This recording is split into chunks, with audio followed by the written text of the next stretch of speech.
Transnationalism involves global interactions between an international organization and a non governmental actor, such as an individual or a state, that cater to the commodities desired by the global markets, such as information, money, physical objects, people, or other tangible or intangible items.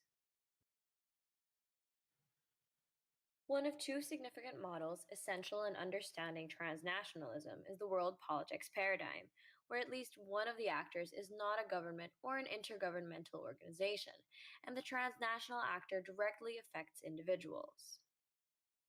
However, although beneficial, transnational interactions have also paved the way for the propagation of crimes that threaten transnational security.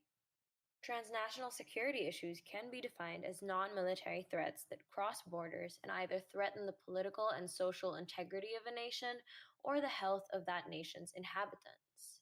These are usually directed by non state actors like criminal gangs or terrorist groups that exploit countries with loose government structures and minimal law enforcement activities.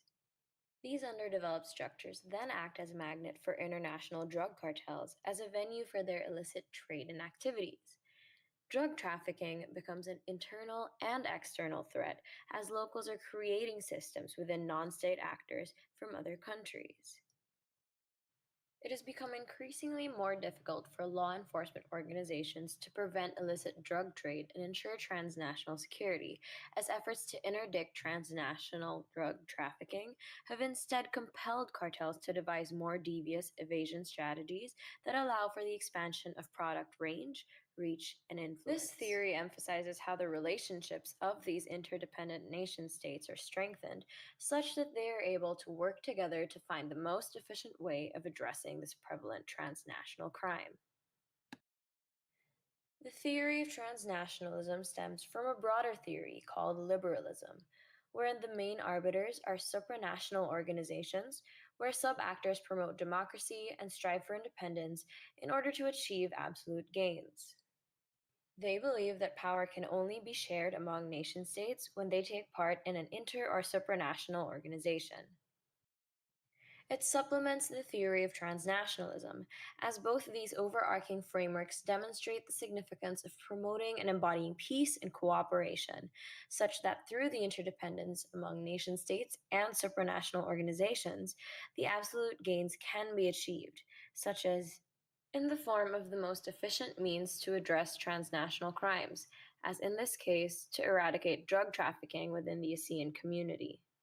The drug cartels within the ASEAN region could be understood through transnationalism and liberalism, in that they seek to expand the business interests across their own borders while minimizing costs and hence maximizing profits by organizing their operations in the most efficient means possible, irrespective of political boundaries.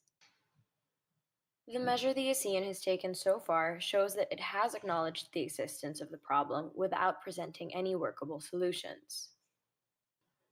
Despite the establishment of various organizations, the influence of these organizations on tackling the illicit drug trade remains minimal, as the ASEAN has been careful in interfering in the drug wars of its individual member states.